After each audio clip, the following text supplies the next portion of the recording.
Hello students, कैसे हैं आप लोग। स्वागत है आपका एक बार फिर से एमजीसीआई के ऑनलाइन प्लेटफॉर्म पर, जहां पर आज हम डिस्कस करने वाले हैं प्रतिज्ञा टेस्ट सीरीज का पार्ट 2 टेस्ट। चलिए डिस्कस करते हैं क्या क्या पूछा गया है इसमें। जो है पहला सवाल जो दिया गया है, ग्लोब्यूलर हेड ऑफ मायोसिन, कि मायोसिन का जो गोलाकार शीर्ष होता है वो एक्चुअल में होता क्या है। तो एनसीईआरटी ने इस बारे में लिखा है कि मायोसिन का जो गोलाकार सिर होता है वो एक्चुअली में एटीपेज एंजाइम होता है, जिसका आंसर है ए। इस एटीपेज एंजाइम की वजह से एटीपी का अणु आता है और वो एडीपी और इनऑर्गेनिक फॉस्फेट में टूट जाता है। तो करेक्ट आंसर हमारा क्या है, ए है। नेक्स्ट क्वेश्चन में दिया गया है स्केलेटन मसल बंडल्स, जिन्हें हम लोगों ने कह दिया है फेसिकल्स, कि कंकाल पेशी का बंडल जिन्हें हम कहते हैं क्या, पूलिकाएं या फेसिकल, आपस में संयोजी ऊतक के स्तर से घिरे होते हैं और इसे हम कहते क्या है। तो एनसीईआरटी ने कहा है इसे हम संपट या फेसिकल कहते हैं। तो करेक्ट आंसर जो है वो है हमारा क्या, सी। नेक्स्ट क्वेश्चन में क्या है, muscles with characteristic striations and involuntary are, के विशिष्ट रेखांकनों में अनैक्षिक एक तो डिमांड ये है हमारी, अगर ये शब्द कह दिया है मतलब जिन पेशियों की बात यहां पर चल रही है वो हमारी हो सकती है या तो चिकनी पेशी हो सकती है या फिर हृदय पेशी हो सकती है, क्योंकि अनैक्षिक जो होती है वो यही दोनों होती है। कंकालीय पेशियां कैसी होती है, ऐक्षिक। अनैक्षिक पेशियां कौन सी है, जहां पर उन्होंने एक पॉइंट ये भी कहा है कि उसमें जो है स्ट्रिएशंस होने चाहिए। जो क्या होने चाहिए, स्ट्रिएशंस होने चाहिए। और स्ट्रिएशंस जो पाए जाती हैं वो दो में पाए जाती हैं, एक है कंकाली और एक है हृदय। अब यहां पे चूंकि स्ट्रिएशंस की बात कही है मतलब हृदय हो सकता है, साथ में अनैक्षिक भी कहा गया है, मतलब हमारा आंसर हृदय पेशियां ही आएगा, जो हमें देखने को मिल रहा है कहां, बी में। तो करेक्ट आंसर हमारा क्या है, बी है। नेक्स्ट क्वेश्चन दिया गया है एसर्शन और रीजन, कथन और कारण, कि हमारे अधिकांश नलिकाकार अंगों में पक्षमाभ उपकला, जिसे हम लोगों ने नाम दिया सीलिएटेड एपिथेलियम, सीलिएटेड एपिथेलियम से आश्रित होती है, में पक्षमाभ गति होती है, ये बात सही है। तो आखिर ये गति क्यों है, क्योंकि ये गति जो है पार्टिकल्स को एक पर्टिकुलर डायरेक्शन में जो है वो गति करवाती है, ताकि चीजें एक पर्टिकुलर दिशा में ही क्या हो, आगे बढ़े। क्या यही गति वाली बात नीचे करी गई है? अगर यही गति वाली बात नीचे करी गई होगी तो हम बोलेंगे हाँ ये इस बात का क्या है, स्पष्टीकरण है। कि श्वास नली में बिल्कुल ये इस बात का एग्जाम्पल हो सकता है कि समन्वित गति, जो हमें चाहिए था वर्ड वो ये रहा, क्या है, समन्वित गति से वायुमंडलीय वायु के साथ प्रवेश करने वाले धूल कणों एवं बाह्य पदार्थों को हटाने में क्या मिलती है, मदद मिलती है। मतलब हमारा ये वाला स्टेटमेंट भी कैसा है, सही है, और ये वाला स्टेटमेंट भी कैसा है, सही है। और जो स्पष्टीकरण है वो इन दो शब्दों में है, मतलब हमारा आंसर आएगा कि कथन और कारण दोनों सत्य हैं तथा कारण कथन का सही स्पष्टीकरण है। तो करेक्ट आंसर इसमें क्या हो जाएगा, ए हो जाएगा। नेक्स्ट में चलते हैं, दो स्टेटमेंट दिए गए हैं, फिर बताना है कौन सा सही है और कौन सा गलत है। कि अधर भाग में पहला काम का वर्ड ये है, अधर भाग की बात चल रही है। श्रोणी मेखला की अगर हम बात करें कि दोनों अर्धभाग मिलकर क्या प्यूबिक सिम्फाइसिस बनाते हैं, तो हाँ जी ये बात कैसी है, सही है, कि यहां पर वेंट्रल सतह पर मिलकर के ये प्यूबिक सिम्फाइसिस बनाते हैं। ठीक है, तो कथन एक हमारा कैसा है, सही है। दूसरे में कहा गया है कि प्रत्येक क्लेविकल की अगर हम बात करें तो एक लंबी है, बिल्कुल है, पतली अस्थि है जिसमें दो वक्र पाए जाते हैं, इसलिए क्लेविकल सिग्मोइड या एस शेप में कही जाती है। मतलब ये बात भी कैसी है, सही है। तो हमारा जो करेक्ट आंसर होगा वो क्या होगा, सी, कि दोनों कथन एक और कथन दो वो कैसे हैं, सत्य है। नेक्स्ट में चलते हैं। नेक्स्ट में एक डायग्राम दिया गया है और लेबलिंग में पूछा गया है कि बताइए ये संरचना क्या है। अगर आप यहां पर डी पर देखें तो डी हमें जो नजर आ रही है वो क्या है, क्लेविकल है, और जो सी नजर आ रही है वो क्या है, स्कैपुला है ना। तो लेबलिंग में अगर आप देखें तो जो डी में दिखाई दे रहा है वो क्लेविकल है, जो हमें दिखाई दे रहा है किस में, ए और बी में। मतलब जो हमारा आंसर होगा वो कहाँ होगा, ए और बी में। सी में दिखाई दे रहा है क्या, स्कैपुला, वो नजर आ रहा है कहाँ, ए और बी में, मतलब आंसर हमारा ए और बी में से ही कोई एक है। अब यहाँ पे बचा एक ये, जिसमें से एक रेडियस है और एक अल्ना है। तो आप जानते हैं कि जो रेडियस होती है वो अंगूठे की तरफ होती है। तो यहां पर जो अंगूठा दिख रहा है वो कहां दिख रहा है, बाहर की तरफ। मतलब बाहर की तरफ जो हड्डी में नजर आ रही है, एक्चुअली में ए हमारा क्या है, रेडियस है, और बी हमारा क्या है, अल्ना है। तो जो हमारा करेक्ट आंसर होगा वो क्या होगा, ए होगा। कि पहला जो है ए है वो क्या है, रेडियस है, बी क्या है, अल्ना है, सी क्या है, स्कैपुला है, और डी क्या है, क्लेविकल है। तो करेक्ट आंसर क्या है इसमें, ए है। नेक्स्ट में चलते हैं। यहां पर कुछ करेक्ट और कुछ इनकरेक्ट स्टेटमेंट दिए गए, हमें पहचानना है कि कौन सा करेक्ट है और कौन सा इनकरेक्ट है। कि कंकालीय पेशियां, स्केलेटल मसल की अगर हम बात करें, कि मुख्य रूप से गमन क्रिया और शारीरिक मुद्रा बदलने में सहायक होती है। ये एज इट एज एनसीईआरटी से उठाया हुआ स्टेटमेंट है और ये कैसा है, सही है। दूसरे में कहा गया है कि अमीबा सदृश एक कोशिकीय जीव में अगर हम देखें तो वहां पे जीव द्रव्य का क्या होता है, प्रवाही संचलन होता है जो है, और ये बात भी एनसीईआरटी में हूबहू दी गई है। मतलब हमारा बी भी कैसा है, सही है। तीसरे में दिया गया है कि गमन के लिए केवल, केवल शब्द लगा दिया, मतलब कुछ गड़बड़ हो सकती है या एकदम सही भी हो सकता है। कि केवल पेशीय और परिसंचरण तंत्र, तो यहां पर परिसंचरण तंत्र नहीं है, यहां पर तंत्रिका तंत्र है। ठीक है, मतलब सी वाला स्टेटमेंट हमारा कैसा हो जाता है, गलत। तो करेक्ट आंसर क्या आएगा हमारा, कि ए और बी कैसा है, सत्य है, और सी कैसा है, असत्य है। करेक्ट आंसर हमारा क्या है, ए है। नेक्स्ट में दिया गया है वाइल्ड कॉन्ट्रैक्शन ऑफ मसल्स, कि शरीर में कैल्शियम आयन, ये हमारे काम की चीज है। कि किसकी कमी से बात चल रही है, कैल्शियम आयनों की कमी से। मांसपेशियों के अत्यधिक संकुचन को क्या कहा जाता है, तो इस बीमारी का नाम है टिटेनी, है ना। इसे टिटेनस मत कहिएगा, टिटेनस शब्द का जिक्र जो है एनसीईआरटी ने ह्यूमन हेल्थ एंड डिजीज में करा है। वहां पर हम पढ़ लेते हैं कि जो बैक्टीरियल डिजीज है, और एक बैक्टीरिया का नाम है क्लोस्ट्रीडियम टिटेनी, उससे जो रोग होता है वो क्या होता है, टिटेनस होता है। जो आगे देखें, नेक्स्ट में क्या कहा गया है, चिकनी पेशियों के लिए हमारे काम की चीज ये है, हमें ढूंढना है इसके लिए कि चिकनी पेशियों के लिए कौन से कथन जो है वो सही है। जो क्या क्या हमें दिखाई दे रहा है कि चिकनी पेशियां एकल केंद्रकीय होती हैं, ये बात सही है।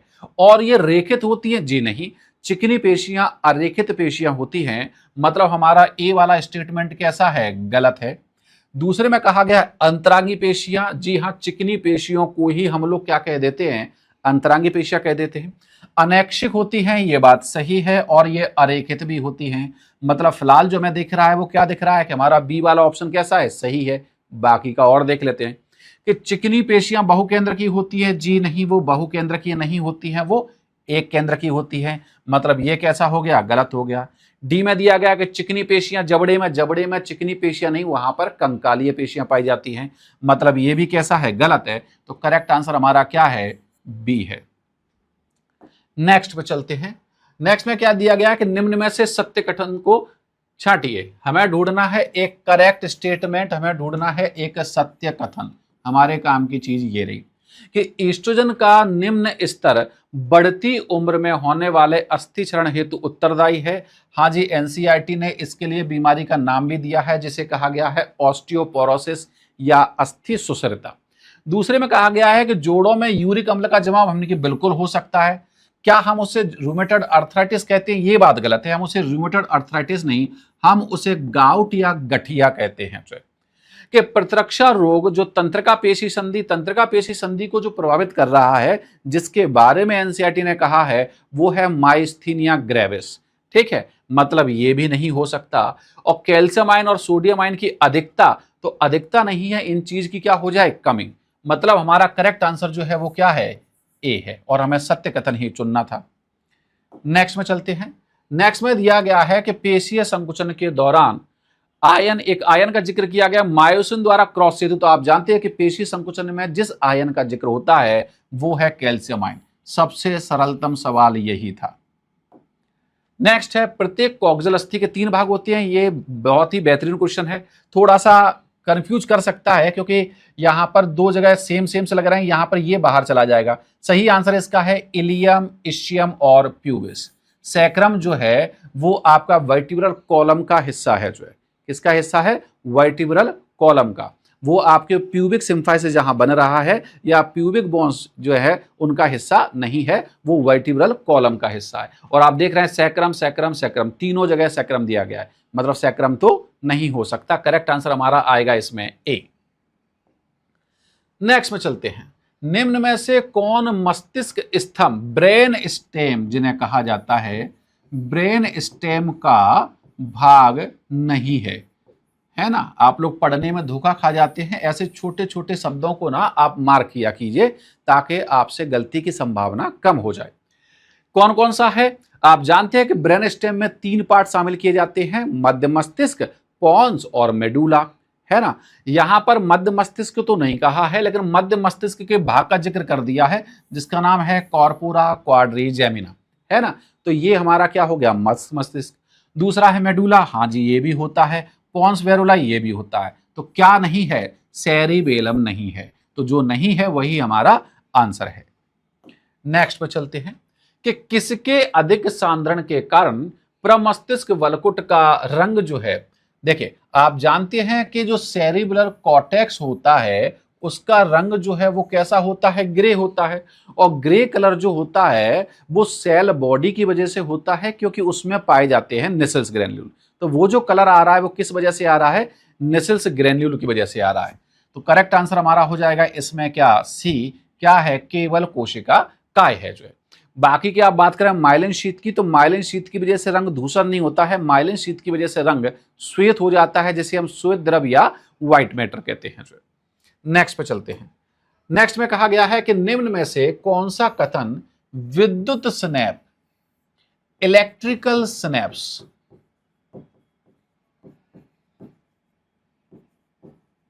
इलेक्ट्रिकल साइनेप्स के लिए कैसा है, असत्य है। हमें ढूंढना है कैसा, गलत वाला स्टेटमेंट। तो एनसीईआरटी ने तंत्र का तंत्र में जो है 2 प्रकार के सिनेप्स का जिक्र करा है, एक है इलेक्ट्रिकल साइनेप्स और दूसरा है केमिकल साइनेप्स। कि विद्युत धारा सीधे सीधे शब्द का इस्तेमाल किया है, एक न्यूरॉन से दूसरे न्यूरॉन तक प्रवाहित हो सकती है। हाँ जी ये बात कैसी है, सही है। ये सिनेप्स हमारे शरीर में दुर्लभ होते हैं, कम संख्या में पाए जाते हैं। एनसीईआरटी ने यह भी जिक्र करा है कि पूर्व और पश्चिम सिनेप्टिक न्यूरॉन की झिल्लियां एक दूसरे के अत्यंत समीप स्थित होती हैं, ये बात भी सही है। मतलब इनमें जो साइनेप्टिक क्लेफ्ट होता है वो बहुत कम होता है, मतलब ये बात भी कैसी है, सही है। ये न्यूरोट्रांसमीटर के द्वारा आसानी से नियंत्रित किए जा सकते हैं, जी नहीं ये नहीं किए जा सकते, क्योंकि न्यूरोट्रांसमीटर द्वारा जो कंट्रोल और रेगुलेशन होता है वो केमिकल सिनेप्स का काम है, इलेक्ट्रिकल का नहीं है। मतलब जो करेक्ट इनकरेक्ट स्टेटमेंट दिखाई दे रहा है वो क्या है, डी है। और हमें ढूंढना कैसा था, असत्य। तो करेक्ट आंसर हमारा क्या है, डी है। नेक्स्ट पे चलते हैं। नेक्स्ट में दिया गया है कि जब कोई न्यूरॉन आवेग का संचरण नहीं कर रहा है, मतलब वो किस अवस्था में है, वो विराम अवस्था में है। और एनसीईआरटी ने ऐसा लिख के दिया है कि विराम अवस्था में जो झिल्ली होती है उसकी पारगम्यता पोटेशियम आयनों के लिए ज्यादा होती है और सोडियम आयनों के लिए कम होती है। तो यहां पे लिखा गया है कि तंत्रिकाक्ष झिल्ली आयनों के लिए अधिक पारगम्य, मतलब यहां पे क्या आएगा, पोटेशियम आयन। जबकि आयनों के लिए लगभग अपारगम्य, तो यहां पे क्या आएगा, सोडियम आयन। तो पहले क्या है पोटेशियम, बाद में क्या है सोडियम। तो करेक्ट आंसर हमारा क्या हो जाएगा, ए हो जाएगा जो। नेक्स्ट पे चलते हैं कि एक्सोन झिल्ली पर उद्दीपन देने से, कि एक विराम अवस्था में कोई झिल्ली है, अगर हम उसे कोई एक स्टिमुलस देते हैं, कोई एक वहां पर उद्दीपन देते हैं, तो वहां पर क्या होता है, तो जो बात अभी हम यहाँ पे कर रहे थे ना कि वहां पर पोटेशियम आयनों के लिए अधिक पारगम है, सोडियम आयनों के लिए कम पारगम है, तो एनसीईआरटी वहां मेंशन करती है कि वो जो झिल्ली है उसकी पारगम्यता बदल जाती है और वो सोडियम आयनों के लिए मुक्त पारगम हो जाती है, और सोडियम आयन बाहर से कहां आते हैं, अंदर। इन्हें कहा जाता है इनफ्लक्स ऑफ सोडियम आयन। यहां पर यही सवाल पूछा गया है कि जब हम उद्दीपन दे रहे हैं तो क्या होगा, तो हम बोलेंगे कि वहां पर जो है सोडियम आयनों का क्या होगा, बाहर से क्या होंगे, अंदर आएंगे जो है। जो यहां पे लिखा ना रैपिड इनफ्लक्स, इनफ्लक्स का मतलब होता है बाहर से अंदर आना। कौन अंदर आ रहा है? There is a rapid influx of sodium ion. कौन अंदर आ रहे हैं? Sodium ion. तो करेक्ट आंसर हमारा क्या है? सी है। नेक्स्ट पे चलते हैं कि मनुष्य के मध्य मस्तिष्क का पृष्ठभाग लोबनुमा उभारों का बना होता है। एनसीईआरटी ने कहा है कि वहां पर 4 लोब पाए जाते हैं, और आप जानते हैं 4 के लिए जो शब्द हम इस्तेमाल करते हैं वो करते हैं क्वाड। क्वाड का मतलब ही होता है 4, ठीक है, और यहीं से शब्द आ गया क्वाड्रीजेमाइना। इस शब्द का जिक्र एनसीईआरटी ने करा है। तो करेक्ट आंसर जो है वो हमारा क्या है? सी है। बाकी के कॉर्पोरा पेडंकल या क्रूरा सेरेब्राई ये भी मध्य मस्तिष्क का ही भाग है, और यहां तक कि जो सेरिब्रल एक्विडक्ट है ये भी मध्य मस्तिष्क का ही भाग है। लेकिन यहां पर सवाल में इनके बारे में नहीं पूछा गया है। पूछा गया है कि जो 4 जो है लोबनुमा उभार है उन्हें क्या कहते हैं? तो उन्हें कहा जाता है कॉर्पोरा क्वाड्रीजेमाइना। करेक्ट आंसर क्या है? सी है। नेक्स्ट क्वेश्चन पे चलते हैं। नेक्स्ट क्वेश्चन में एक डायग्राम दिया गया है ब्रेन का, और वहां पर उनके अलग अलग भाग के लिए पूछा गया है कि यहां पर एक भाग ये काम कर रहा है, बी वाला भाग ये काम कर रहा है, सी वाला भाग ये काम कर रहा है। देखने में जो हमें पता लग रहा है वो क्या है कि जो बी वाला भाग है वो हमारा क्या है? सेरिबेलम है, अनुमस्तिष्क है। ये क्या है? ये अनुमस्तिष्क।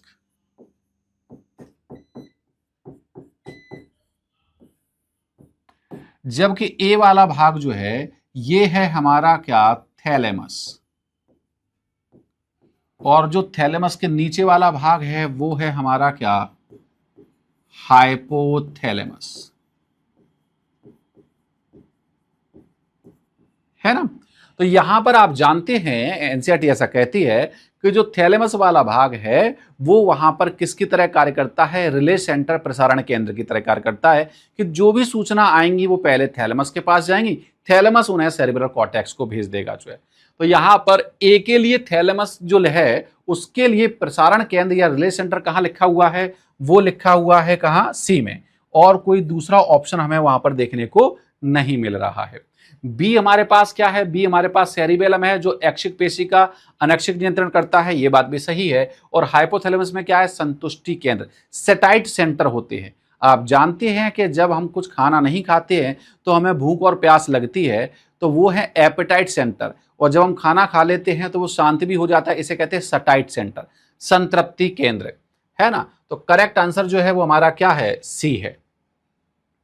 नेक्स्ट क्वेश्चन पे चलते हैं। यहां पर एक ग्राफिकल रिप्रेजेंटेशन दिया गया है और कुछ पूछा गया है कि दिए गए ग्राफ में बी तथा सी बिंदु, बी बिंदु दिया गया है हमारा ऊपर, सी बिंदु दिया गया है नीचे, कौन सी घटना प्रदर्शित की गई है? अगर हम इससे देखें तो मैं देखने में यह लग रहा है कि ए पॉइंट पर हमारे पास कितना है? -70 मिलीवोल्ट है। कितना है? -70 मिलीवोल्ट। और धीमे धीमे करके ये बढ़ते बढ़ते ये पहुंच जाता है +35 मिलीवोल्ट पर, और इसे हम कहते हैं क्या? सक्रिय विभव, एक्शन पोटेंशियल कहते हैं। क्या कहते हैं? एक्शन पोटेंशियल, सक्रिय विभव कहते हैं। और वहां से दोबारा कहां आ रहा है? -70 पर।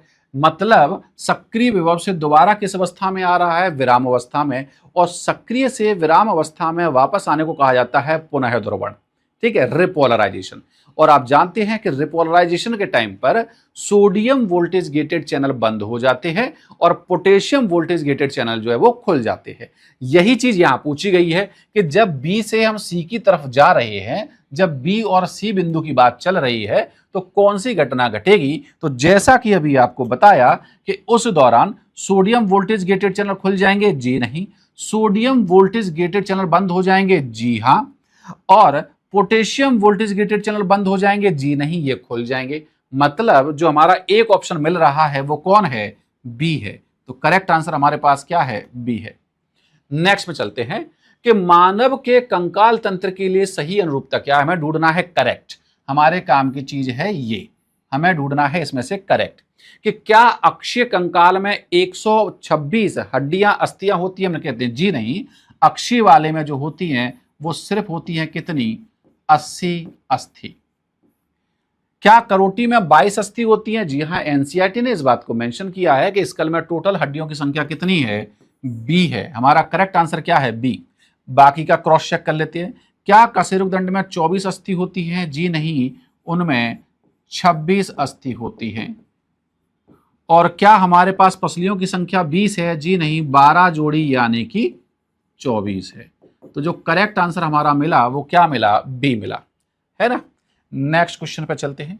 नेक्स्ट में कहा गया है सीएनएस तथा पीएनएस में जो माइलिन आच्छाद है, जिसे हम लोग माइलिन शीथ कहते हैं, उस माइलिन शीथ का निर्माण कौन करता है? तो आप जानते हैं कि सीएनएस में इसे बनाने का काम करती हैं ओलिगोडेंड्रोसाइट और पीएनएस में बनाने का काम करती हैं श्वान कोशिका। तो करेक्ट आंसर हमारा क्या है? डी है। नेक्स्ट पे चलते हैं। नेक्स्ट में कहा गया है एरिथ्रोपोइटिन कि एरिथ्रोपोइटिन जो कि इरिथ्रोपोइसिस शब्द का मतलब होता है आरबीसी का निर्माण, आरबीसी का निर्माण को बढ़ाता है, ये बात सही है। तो इसे स्रावित किसके द्वारा किया जाता है? तो इसे स्रावित किया जाता है जक्स्ट्राग्लोमेरुलर एपरेटस की जेजी सेल्स के द्वारा। किससे करते हैं? जक्स्ट्राग्लोमेरुलर एपरेटस की जेजी सेल्स के द्वारा। जो हमें दिखाई दे रहा है अग्नाशय, जी नहीं, न्यूरोहाइपोफाइसिस नहीं है, लाल अस्थि मज्जा नहीं है। हमारा करेक्ट आंसर क्या है? डी है, वृक्क की जक्स्ट्राग्लोमेरुलर कोशिकाओं के द्वारा। नेक्स्ट में कहा गया कि निम्न में से कौन सा हार्मोन स्तन ग्रंथियों पर कार्य करता है? तो आप जानते हैं स्तन ग्रंथियों पर बहुत सारे हार्मोन काम करते हैं। यहां पर आप जानते हैं कि जो स्तन ग्रंथियां हैं उनमें कूप की वृद्धि करवाता है प्रोजेस्टेरॉन, नल की वृद्धि करवाता है ईस्ट्रोजन, दुग्ध का निर्माण करवाता है प्रोलैक्टिन और दुग्ध को बाहर निकलवाता है कौन? ऑक्सीटोसिन।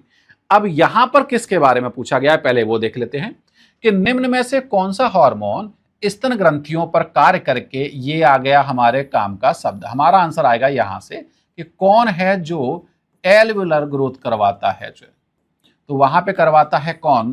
प्रोजेस्टेरॉन। तो करेक्ट आंसर हमारा क्या है? बी है। नेक्स्ट पे चलते हैं कि पीटीएस शरीर में कैल्शियम का संतुलन बनाए रखने में महत्वपूर्ण भूमिका किसके साथ, इसका जिक्र भी एनसीईआरटी ने कहा है, वो है टीसीटी। करेक्ट आंसर है हमारा सी, और टीसीटी का मतलब है थायरो कैल्सीटोनिन। क्या है? थायरो कैल्सीटोनिन, टीसीटी जिसे कहा जाता है। तो करेक्ट आंसर हमारा क्या है? सी है।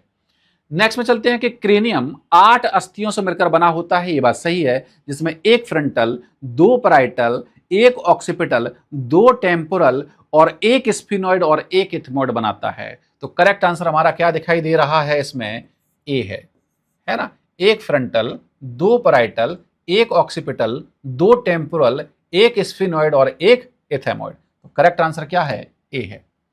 नेक्स्ट, निम्न में से कौन सी अस्थियां अक्षीय कंकाल में सम्मिलित हैं?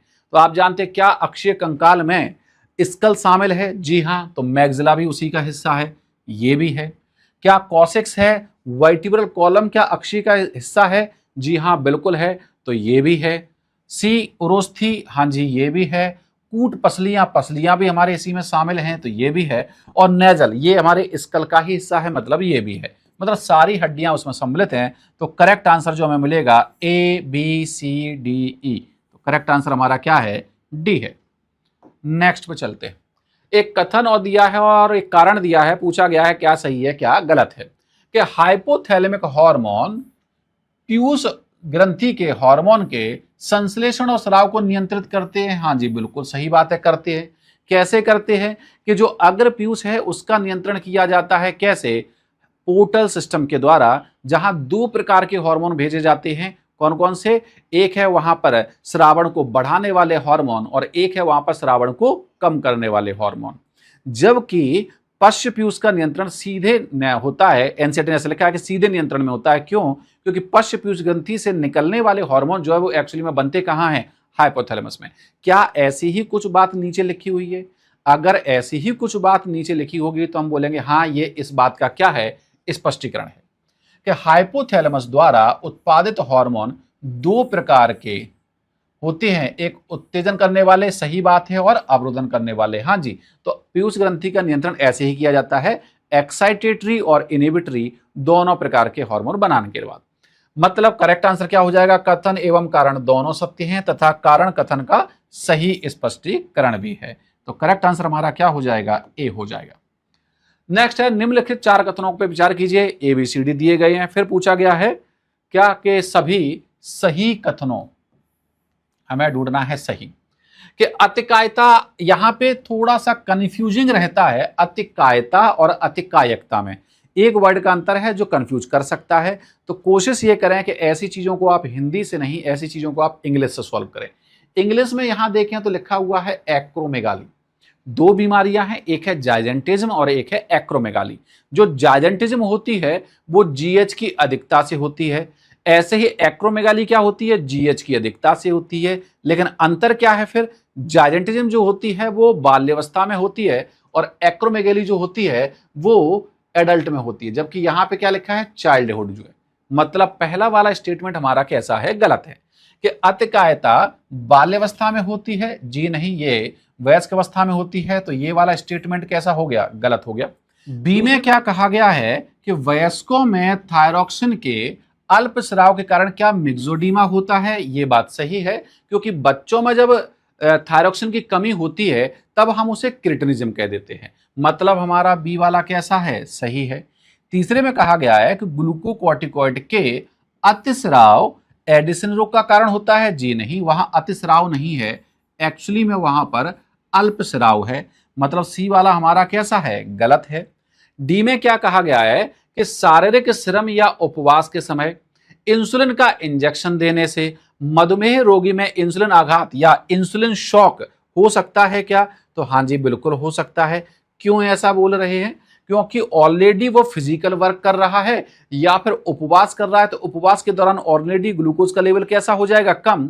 और ऐसे में अगर हमने उस पेशेंट को क्या दे दिया है, इंसुलिन का इंजेक्शन, तो इंसुलिन का इंजेक्शन ब्लड में ग्लूकोज के लेवल को बहुत ज्यादा कम कर देगा। तो ऐसे में जो है वहां पे क्या हो जाता है, इंसुलिन शॉक या इंसुलिन का आघात हो जाता है। मतलब ये बात भी कैसी है, सही है।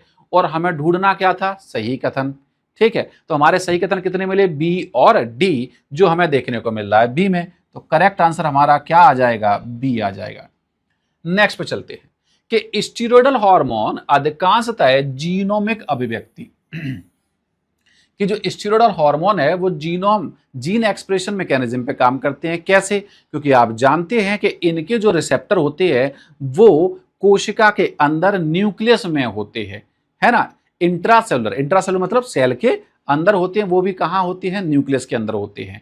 ठीक है, क्या यही बात जो है नीचे लिखी हुई है, तो हम बोलेंगे हाँ, ये इस बात का स्पष्टीकरण है कि हार्मोन ग्राही कॉम्प्लेक्स गुणसूत्र कार्यों को, ये रही काम की बात, और गुणसूत्र कहाँ मिलेंगे, केंद्रक के अंदर, को नियंत्रित करने के लिए जीनोम के साथ परस्पर क्रिया करता है। मतलब हमारा करेक्ट आंसर क्या हो जाएगा, डी, कि दोनों कथन एवं कारण सही है तथा कारण कथन की सही व्याख्या भी कर रहा है, क्योंकि उसका जो रिसेप्टर है वो है ही कहां, गुणसूत्रों पर है। जो अदरवाइज दूसरे प्रकार के जो हार्मोन है उनका रिसेप्टर होता है कहां, झिल्ली पर, तो वो बनाते हैं क्या, सेकेंडरी मैसेंजर। नेक्स्ट पे चलते हैं। अगले क्वेश्चन में दिया गया है दो कथन है जहां पे हमें ढूंढना है कौन सा सही है और कौन सा गलत है। पहले स्टेटमेंट में दिया गया है कि हार्मोन पोषक रसायन होते हैं, ये बात गलत है। एनसीईआरटी ने कहा है कि हार्मोन पोषक रसायन नहीं होते हैं, हार्मोन अपोषक रसायन होते हैं, है ना। मतलब ये वाली बात हमारी कैसी है, गलत है। दूसरे में कहा गया है कि तंत्रिका तंत्र और अंतःस्रावी तंत्र जो होते हैं शरीर में सारे कार्यों को अलग अलग नियंत्रित करते हैं, तो ऐसा नहीं है, वो मिलजुल के कार्य करते हैं। इसीलिए कहते हैं कंट्रोल एंड कोऑर्डिनेशन में दो भाग हैं, एक है नर्वस और एक है एंडोक्राइन। ठीक है, मतलब ये बात भी हमारी कैसी है, गलत है। तो करेक्ट आंसर हमारा क्या हो जाएगा, डी हो जाएगा। नेक्स्ट क्वेश्चन पे चलते हैं। नेक्स्ट में कहा गया है कि आई बैंड हल्के होते हैं, ये बात सही है कि आई बैंड हल्के बैंड होते हैं, जबकि ए बैंड गहरे रंग के होते हैं, ये बात भी सही है कि ए बैंड को हम लोग गहरे रंग के बैंड भी कहते हैं, जिन्हें क्रमशः पतले और मोटे तंतु कहते हैं। तो क्या हम आई बैंड को पतले तंतु और ए बैंड को मोटे तंतु कह सकते हैं, हाँ जी, इनमें यही होते हैं। आई बैंड में पतले तंतु यानी कि एक्टिन और ए बैंड में मोटे तंतु यानी कि मायोसिन होते हैं। ये बात कैसी है? सही बात है। दूसरे में कहा गया है कि आई बैंड के केंद्र में एक रेखा होती है प्रत्यास्थ, जिसे जेड लाइन कहते हैं। ये बात भी सही है।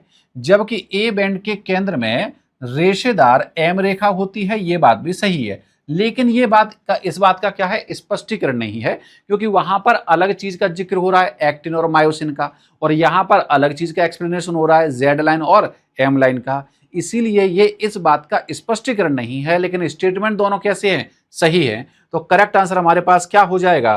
करेक्ट आंसर हो जाएगा बी, जिसमें कहा गया है कि ए और आर दोनों सत्य हैं, लेकिन आर ए की सही व्याख्या नहीं है। नेक्स्ट में दिया गया फिर से अभिकथन और कारण कि मस्तिष्क और मेरु रज्जु से निकलने वाली तंत्रिकाएं हमेशा माइलिन युक्त होती हैं। ये बात सही है कि आपने देखा होगा कि सीएनएस और पीएनएस में अगर हम वहां देखें तो वहां माइलिनेटेड न्यूरॉन्स पाए जाते हैं। क्यों पाए जाते हैं? क्योंकि माइलिनेटेड न्यूरॉन्स का जो कंडक्शन का रेट है वो कैसा होता है? तेज होता है, जिससे वो इमीडिएटली रिस्पॉन्ड कर पाए।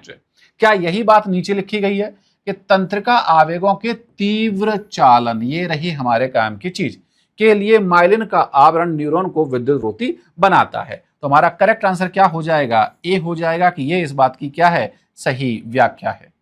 नेक्स्ट पे चलते हैं कि डरावनी फिल्म देखते समय अक्सर शरीर पर बालों का खड़ा होना, जिसे हम लोग शब्द इस्तेमाल करते हैं पाइलो इरेक्शन, देखा जा सकता है। ये बात सही है। तनावपूर्ण स्थिति में एडिनल कॉर्टेक्स आपातकालीन हार्मोन स्रावित करने के लिए उत्तेजित होती है। ये बात गलत है। यहां एडिनल कॉर्टेक्स नहीं है, यहां एडिनल मेड्यूला है। मतलब हमारा कथन कैसा है? सही है, और कारण कैसा है? गलत है। तो करेक्ट आंसर हमारे पास क्या आ जाएगा? सी आ जाएगा कि ए सत्य है लेकिन आर असत्य है। नेक्स्ट में दिया गया है कि निम्नलिखित कथनों पर विचार करें, 1, 2 और 3, और हमें वहां पर चीजों को क्या है? भरना है। जो है क्या है कि अमीबा में प्रवाह देखने को मिलता है किस चीज का? कोशिका द्रव और प्रोटोप्लाज्म। जी हाँ, ये दोनों सही हो सकते हैं, ये दोनों है नहीं। दूसरे में कहा गया साइटोस्केलेटन जैसे तत्व जो वो हैं वो क्या बना रहे हैं? सूक्ष्म तंतु माइक्रोफिलामेंट। इस चीज का जिक्र एनसीईआरटी ने करा है कि वो क्या बनाते हैं? माइक्रोफिलामेंट बनाते हैं, जिनसे क्या मिलती है? अमीबीय गति। तो करेक्ट आंसर हमारा इसमें क्या है? ए है। ठीक है। नेक्स्ट में देखें। नेक्स्ट में कहा गया पेशी संकुचन के दिए गए चरणों को प्रथम से अंत तक होने वाली घटनाओं की श्रृंखला में क्या कीजिए? व्यवस्थित कीजिए। क्या क्या सीक्वेंस हमें देखने को मिल रहा है कि मायोसिन शीर्ष एक्टिन पर अनावृत सक्रिय स्थल से बंधकर एक क्रॉस ब्रिज बनाती है। ठीक है, ये हो गया। इन एक्टिनों से जुड़ी जेड रेखा भी अंदर की ओर खिंच जाती है ना, जिससे सार्कोमियर कैसा हो जाता है? छोटा, और जिसे हम क्या कहते हैं? संकुचन भी कहा जाता है।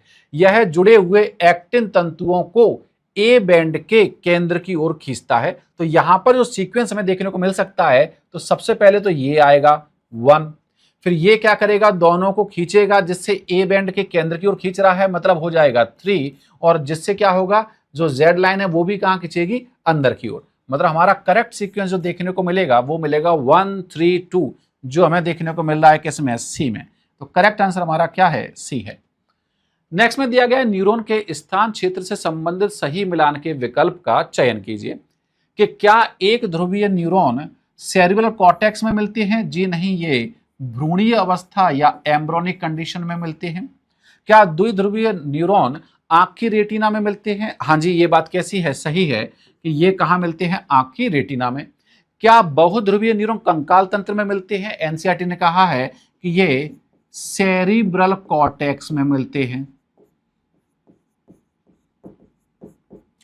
और क्या बहुध्रुवीय न्यूरॉन भ्रूणीय अवस्था में मिलते हैं? जी नहीं, जैसा कि अभी आपको बताया। तो करेक्ट आंसर जो निकल के आ रहा है वो क्या है? बी है। नेक्स्ट पे चलते हैं कि अग्र मस्तिष्क के संबंध में निम्न में से गलत हमारे काम की चीज है। ये हमें चुनना है, ये वाला गलत कथन कि प्रमस्तिष्क वलकुट का दूसरा नाम क्या दूसरा द्रव्य दिया जाता है क्योंकि इसका रंग दूसर है? हाँ जी, ये बात कैसी है? सही है कि हम जो सेरिब्रल कॉर्टेक्स है उसको क्या बोलते हैं? ग्रे मैटर बोलते हैं, क्योंकि वो कैसे रंग का होता है? ग्रे रंग का होता है। प्रमस्तिष्क वलकुट में कुछ प्रेरक, संवेदी और बड़े क्षेत्र भी होते हैं जो ना तो स्पष्टतः प्रेरक और ना ही स्पष्टतः संवेदी होते हैं। एनसीईआरटी ने कहा हाँ जी ये बात भी कैसी है, सही है। और सहभागी क्षेत्र सरल सरल नहीं है, एक्चुअली में यहां पर जटिल है। जटिल शारीरिक कार्यों के लिए उत्तरदायी होते हैं। जैसे कि क्या आ जाएगा उसमें, जैसे कि आ जाएगा उसमें क्या, जैसे आ जाएगा उसमें कम्युनिकेशन। ठीक है, यहां पर ऐसा कोई शब्द नहीं है। जैसे कि आ जाएगा उसमें क्या, कम्युनिकेशन। ठीक है, मतलब ये बात कैसी हो जाती है, गलत हो जाती है। और हमें ढूंढना क्या था, गलत। तो अभी तक हमें कितने स्टेटमेंट गलत मिले, एक मिला। नेक्स्ट में कहा गया है कि प्रमस्तिष्क थैलेमस के चारों ओर लिपटा रहता है। हाँ जी ये बात सही है कि जो सेरिब्रम है वो थैलेमस के चारों ओर क्या रहता है, लिपटा रहता है। मतलब हमें जो गलत देखने को मिल रहा है, जिसे हम ढूंढ रहे हैं, वो हमारा कौन सा है, सिर्फ सी वाला, थर्ड वाला ऑप्शन। तो करेक्ट आंसर क्या है, सी है। नेक्स्ट पे चलते हैं। नेक्स्ट में कहा गया है कि मानव के मस्तिष्क को घेरे हुए भीतर से बाहर, देखिए बाहर देखें तो ड्यूरामेटर है, बीच में अरेक्नॉइड है, अंदर पाया मैटर है। लेकिन उन्होंने बाहर से अंदर नहीं पूछा है, इन्होंने पूछा है अंदर से बाहर। मतलब शुरुआत जो होगी वो होगी किससे, पाया मैटर से, जो हमें देखने को मिल रहा है बी में और डी में। उसके बाद जो मिलता है वो मिलता है अरेक्नॉइड। मतलब करेक्ट आंसर हमारा क्या हो जाएगा, बी हो जाएगा। नेक्स्ट पे चलते हैं। अधवृक वलकुट की परत बाहर से भीतर देखें तो सीक्वेंस आपको बताया था GFR, zona glomerulosa, zona fasciculata और जोना रेटिकुलरिस, जो हमें देखने को मिल रहा है किसमें, ए में। तो सीक्वेंस याद रखने के लिए आप बना सकते हैं GFR, zona glomerulosa, zona fasciculata और जोना रेटिकुलरिस। ठीक है, तो करेक्ट आंसर क्या हो जाएगा इसमें, ए हो जाएगा। नेक्स्ट पे चलते हैं। नेक्स्ट में दिया गया है मनुष्य में सबसे छोटी अनियमित हड्डी कौन सी है, तो वो है स्टेपीज। शरीर की सबसे छोटी हड्डी कौन सी है, स्टेपीज, जो कि मध्य कर्ण में पाई जाती है। 3 हड्डियां वहां पे होती हैं, मेलियस, इनकस और स्टेपीज। तो स्टेपीज शरीर की सबसे छोटी हड्डी है जो है।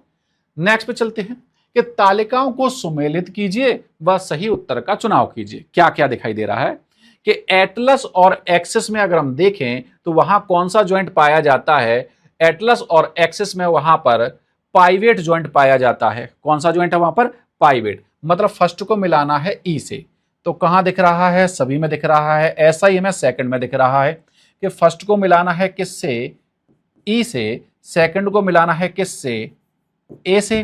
तीसरे में दिया गया अंगुलास्थि के बीच की संधि, तो आप जानते हैं यहां पर कौन सा ज्वाइंट पाया जाता है, हिंज ज्वाइंट पाया जाता है, जो हमें देखने को मिल रहा है किस में, बी में। मतलब अगला ऑप्शन हमारे पास क्या हो जाएगा, बी हो जाएगा, जो हमें देखने को मिल रहा है ए में और बी में। मतलब आंसर जो आएगा हमारा वो किस में से आएगा, ए और बी से आएगा।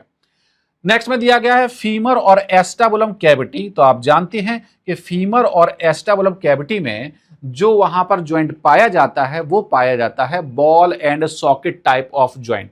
कौन सा मिलता है, बॉल एंड सॉकेट। मतलब अगला जो हमें मिलेगा वो मिलेगा डी।